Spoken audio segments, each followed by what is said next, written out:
Sa September 23 nga itinakda ang confirmation of charges hearing ni dating Pangulong Duterte sa ICC sa The Hague sa The Netherlands.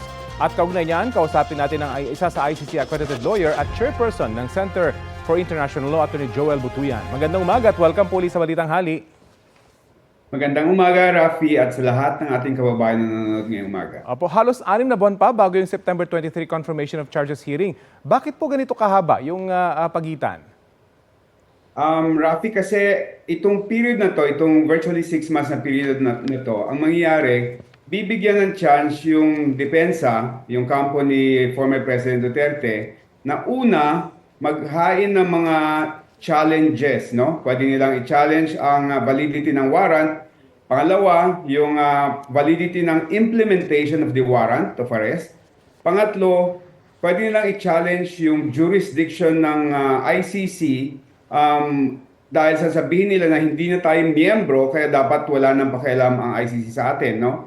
And then pang-apat, nandiyan pa rin yung option ni former President Duterte na maghain ng application for interim release. Yun yung una. Yung pangalawa, yung tinatawag na disclosure, ito yung ilalabas ng prosecution at ibibigay sa defense yung kanyang ebidensya na gagamitin sa confirmation of charges saka sa trial, no? Para mabigyan sila ng chance na mag-prepare ng kanilang counter defense and evidence. At para lang po malinaw, within this period talagang walang mangyayaring aksyon ng korte, mananatili sa detention si dating Pangulong Duterte dyan po sa The Hague. Tama yun, Rafi. Unless na may grant yung interim release na application nila, kung i-file nila, pero napakahirap na kunin yun dahil you have to show that there is extreme and urgent necessity. Ano po yung mga extreme and urgent necessity na po pwedeng i-consider ng korte?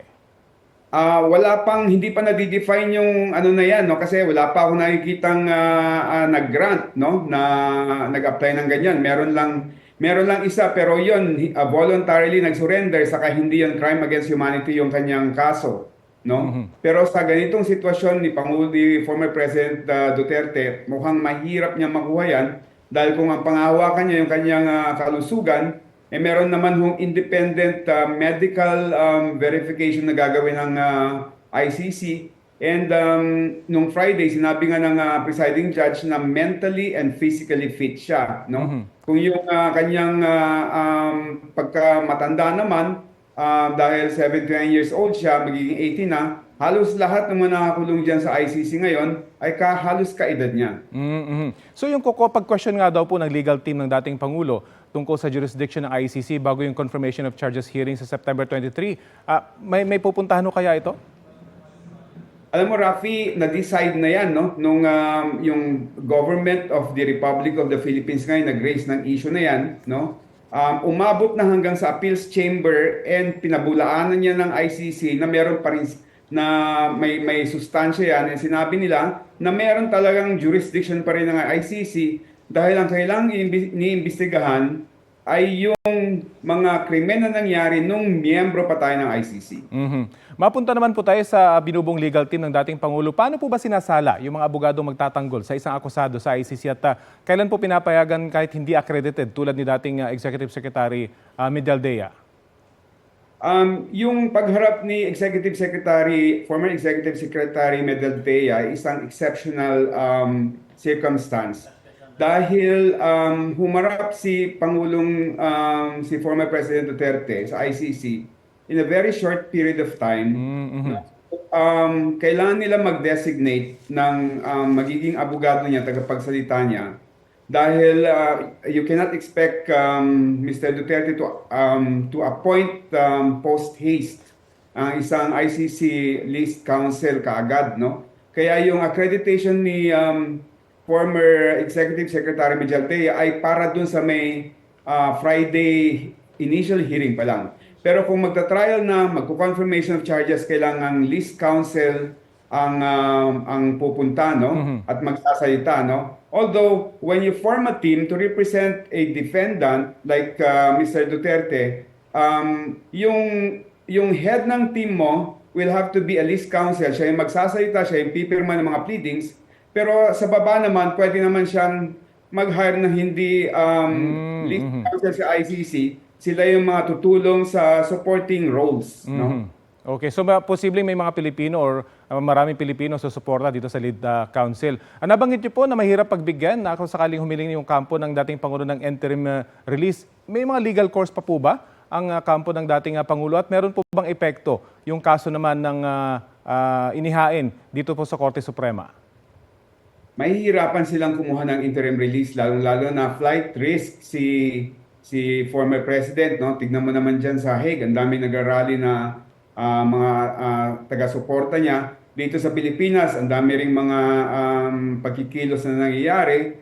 So talagang malabo talagang mabigyan siya ng interim release, no? Doon sa may issue ng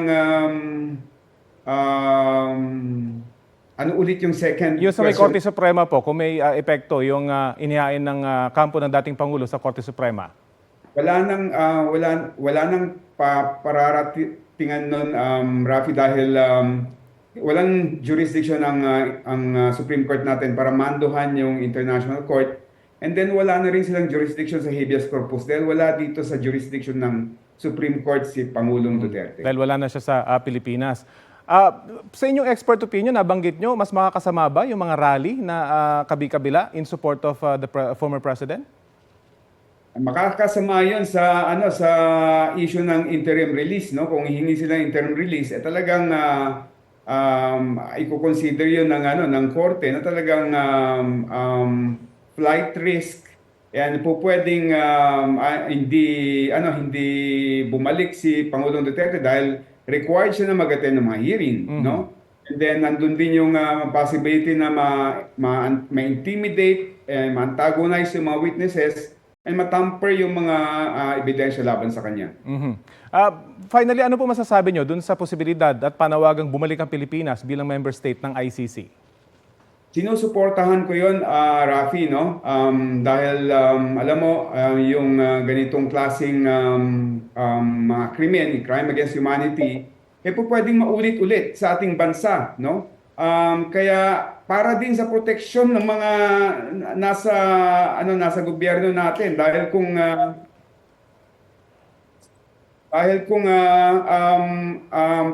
kalaban yung kanilang kasunod na administrasyon at sila ay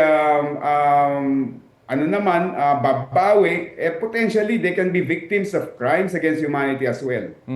Okay, sige po. Maraming salamat po sa oras na ibinahagi nyo sa Balitang Hali. Salamat, Rafi. Si Attorney Joel Butuyan, Chairperson ng Center for International Law.